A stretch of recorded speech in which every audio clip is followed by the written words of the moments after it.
పార్వతీపురం మాన్యం జిల్లా గోపాలక్ష్మీపురం కేంద్రంలో ఉన్న వైటీసీలో కురుపాం ఎమ్మెల్యే తోయిక జగదీశ్వరి ఆధ్వర్యంలో అంతర్జాతీయ ఆదివాసీ దినోత్సవ వేడుకలు జరిగాయి. అలాగే స్థానిక పాఠశాల విద్యార్థినులతో ఎమ్మెల్యే జగదీశ్వరి ధిన్సా నృత్యం చేశారు. మండలం ఏజెన్సీ నలుమూలల నుండి గిరిజనులు పెద్ద ఎత్తున ఈ కార్యక్రమానికి హాజరయ్యారు. గిరిజన సాంప్రదాయాలు, కట్టుబాట్లు, ఆచారాలు ఉట్టిపడేలా ఈ కార్యక్రమాన్ని పండగలాగా నిర్వహించారు.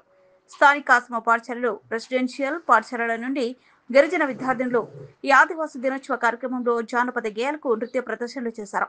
ఈ కార్యక్రమానికి మండలంలో ఉన్న స్థానిక గిరిజన ప్రజాప్రతినిధులు, ఆదివాసీ సంఘాల నాయకులు, గిరిజన ప్రజలు పాల్గొని భాగస్వాములయ్యారు.